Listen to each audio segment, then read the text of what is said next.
हम लोग का ये निर्णय आगे की ओर रहेगा और हम लोग यहीं नहीं रुकेंगे। जहाँ जहाँ जाना चाहिए, जहाँ जहाँ ऑफिस में काम होना चाहिए वो उस ऑफिस तक जाएंगे। अगर नहीं हो रहा है तो हम लोग विराट रूप से धरना प्रदर्शन करेंगे। यहाँ जितने भी संसाधन जा रहा है, जैसे पत्थर यहाँ उद्योग प्रचलित है, हम लोग अपने पहाड़ी क्षेत्र में और भी ज़्यादा संख्या में इसका प्रतिरोध करेंगे, विरोध करेंगे। और यहाँ से बहुत सारे खनिज का हो रहा है, दोहन हो रहा है, उस पर हम लोग रोक लगाएंगे और सरकार तक इस रॉयल्टी जाने नहीं देंगे। ना पत्थर, एक भी पत्थर हम लोग जाने नहीं देंगे। जो सरकार यदि मजबूरन यदि सोच रही है तो ठीक है, अगर नहीं तो हम लोग अंतिम क्षण तक इस बार लड़ने का मूड में है। 2024 में परिसीमन होना है विधानसभा का, उसमें हम पहाड़िया आदिम जनजाति को भी 2 से 3 विधानसभा का आरक्षित हो। पहाड़ी एरिया में किसी वाहन या माँ को न ही 1000 मिल रहा है, न ही 2500 मिल रहा है। सभी तो वही जो मिलता था 1000 वो भी रुक गया 4-5 महीना में। दुर्गापुर पंचायत में देखा जाए तो हर गांव के लिए दिक्कत ही दिक्कत है। और सबसे पहले तो हम लोग का रोड इतना दिक्कत है, हर गांव जाइएगा आप लोग, कोई भी ऑफिसर जाने का वहाँ कोई हिम्मत नहीं करेगा। नमस्कार, मैं हूँ गोविंद ठाकुर और आप देख रहे हैं ZTV भारत न्यूज।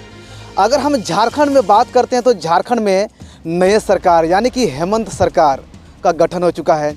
और हेमंत सरकार में अगर हम मंत्रिमंडलों की बात करेंगे तो विभिन्न विभागों के मंत्रिमंडलों का भी गठन हो चुका है। लेकिन सवाल ये उठता है कि सरकार के गठन हुए करीब 1 महीना होने चला, लेकिन जो झारखंड के अगर हम निवासी की बात करते हैं यानी कि झारखंड सरकार के संरक्षित जनजाति समुदाय पहाड़िया समुदाय की बात करते हैं तो वो लोग कई सारे ऐसे योजना से वंचित हैं। हम पीछे आपको तस्वीर दिखा रहे, जो तस्वीर आप देख पा रहे हैं ये साहेबगंज ज़िले की तस्वीर है। और गौर करने वाली की बात है कि ये उस ज़िले की तस्वीर है जिस ज़िले से झारखंड के मुख्यमंत्री हेमंत सोरेन विधायक है। ये सबसे बड़ी बात है कि आखिर इतने सारा संख्या में पहाड़िया समुदाय का इकट्ठा होना क्या बात है। क्या इन लोग के ऊपर कोई आपत्ति आ गया है या ऐसे कोई अगर हम विपत्ति की बात करेंगे तो विपत्ति आ गया है कि ये लोग एक जगह आखिर इकट्ठा हो गया, इसका वजह क्या है। ये लोग यहाँ पर अपने पंचायत के मुखिया के नेतृत्व में यहाँ पर एक बैठक भी किया और बैठक में क्या कुछ निर्णय लिया गया, क्या कुछ फैसला लिया गया, इन लोगों से हम बातचीत करेंगे और जानेंगे। सबसे पहले तो यहाँ से मेरे साथ मुखिया प्रतिनिधि है, हम उनसे जानेंगे कि सर आज यहाँ पर बैठक बुलाई गई थी, इतने सारे संख्या में जो आपके समाज के लोग शामिल हुए थे, क्या मकसद था, इसका मूल मकसद था सर, हम लोग को PM जन मन योजना के तहत पहाड़िया गांव को सभी सुविधा से लेस करना था। और अभी योजना के नाम में सिर्फ आवासीय योजना चला, वो भी रुका हुआ है। जबकि यहाँ मेन रोड से गांव तक जोड़ना था, गांव को मेन रोड में जोड़ना था, क्योंकि मेरे पंचायत में बहुत ऐसा गांव है वहाँ लोग पैदल जाते हैं, बहुत चढ़ी है, पथरीला रास्ता है और रोगी जो आते हैं उनको लाने में बहुत मुश्किल है। डेली बच्चे लोग पढ़ने आते हैं, वो भी दिक्कत होती है। पानी वगैरह देना था, जैसे जल नल के तहत पहाड़िया गांव में डीप बोरिंग करना था, वो भी रुका हुआ है। तो हम लोग सरकार को यही संदेश सूचना देना चाहेंगे, जो भी हमारे बीच बड़ा दुर्गापुर से ही अश्वनी सुब्बे सर जो आपके केंद्रीय मंत्री आए थे, वो घोषणा किए थे PM प्रधानमंत्री हमारे मोदी जी, उस योजना को धरातल पर उतारने का प्रयास करें। जल्दी से जल्दी हम लोग को उस योजना से लाभ दिलाने का प्रयास करे सरकार। और अभी जो 2024 में परिसीमन होना है विधानसभा का, उसमें हम पहाड़िया आदिम जनजाति को भी 2 से 3 विधानसभा का आरक्षित हो। हम लोग यही मांग करते हैं। सरकार चूँकि 1952 में चुनाव होने के बाद जितने भी यहाँ MLA बने हैं, हम लोग का पहाड़िया के बीच ये एक भी योजना सही से नहीं उतर पाए, ना विधानसभा में हमारी बात को रखते हैं। क्योंकि जितना भी विकास के नाम पे सरकार देती है, हमारे लोग नहीं रहने के कारण हमारे बीच जो योजना पैसा सरकार देती है वो खर्च नहीं हो पाती है। हम लोग कई बार इस बिंदु पर सरकार को अवगत कराते हैं, लेकिन कोई कार्रवाई नहीं है। चूँकि हमारे पास जनप्रतिनिधि या MP MLA नहीं है, कोई सूदी लेने वाला नहीं है और हमारे बीच बहुत तरह का समस्या है। हमारे बीच बहुत तरह का जीवन में जो ज़िंदगी जीने में असुविधा होती है। हम लोग अपना पीड़ा को सरकार के पास रखते हैं, वो सरकार सही से निर्णय नहीं ले पाती है, न धरातल पर उतारती है। अगर मुखिया जी एक बात आपसे हम करना चाहेंगे, जब झारखंड में चुनाव हो रहा था तब एक आवाज़ बड़ा ज़ोर ज़ोर से गूंज रहा था कि झारखंड में हेमंत दोबारा, और हेमंत है तो हिम्मत है, और आप लोग उसी झारखंड का निवासी हैं। क्या कहेंगे, कितना हिम्मत लग रहा है झारखंड में?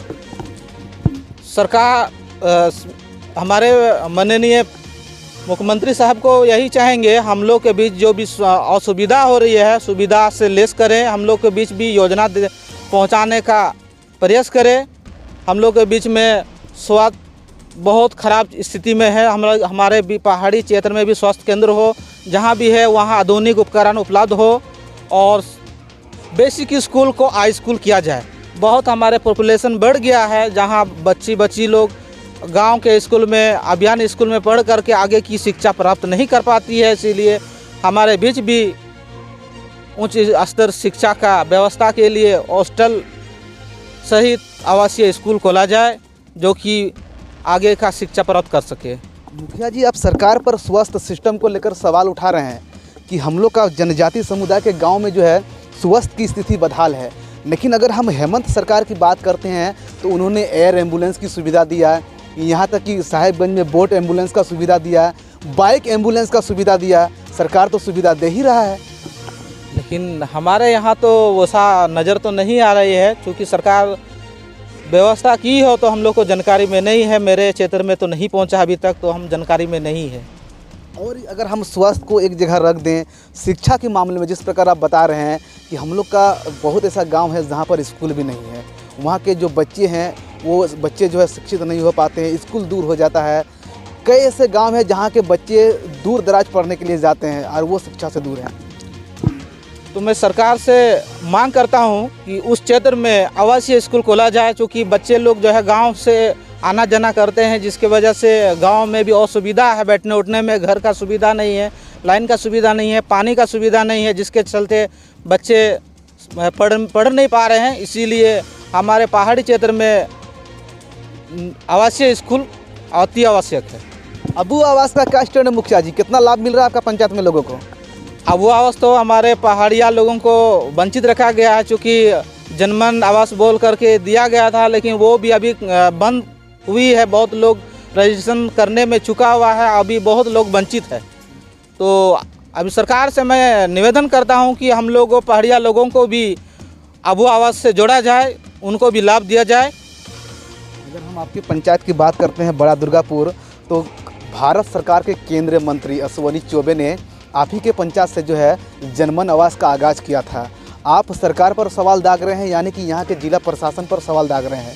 क्या सही मायने में लोगों को नहीं मिल रहा है, या फिर और कोई दूसरा जो है कठिनाइयों का सामना करना पड़ रहा है? जनमन योजना के तहत विकास के नाम पर सिर्फ आवास लाभ मिला है, वो भी रुका हुआ है, क्योंकि इससे बहुत तरह का सुविधा से लेस करने का सरकार ने निर्णय लिया था, लेकिन वो अधूरा पड़ा हुआ है। मैं सरकार से निवेदन करता हूँ अविलंब उस योजना को धरातल पर उतारने का प्रयास करे और हम लोग को सुविधा दे। और मैया सम्मान योजना को लेकर क्या स्टैंड है, कितने लाभ मिल रहा है आपका पंचायत के? चाहे महिलाओं की बात करेंगे तो किस प्रकार का खुशी है?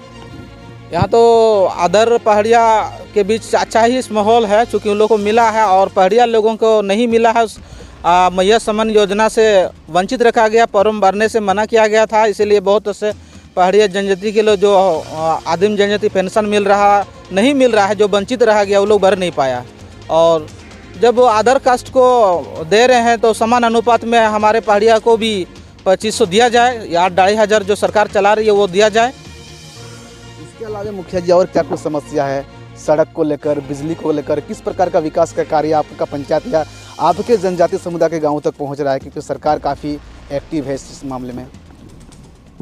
यहाँ सड़क तो नहीं के बराबर है। हम लोग जब भी कहीं भी जा रहे हैं तो वहाँ पथरीला ही रास्ता है, बहुत मुश्किल से हम लोग गांव पहुँच जाते हैं, वो भी ताकि हरे भरे अवसर तो लगभग नहीं पहुँच पाते हैं, जिसके चलते वहाँ के लोग जो है संपर्क में नहीं रहते हैं और पदाधिकारी के संपर्क में नहीं रह पाते हैं।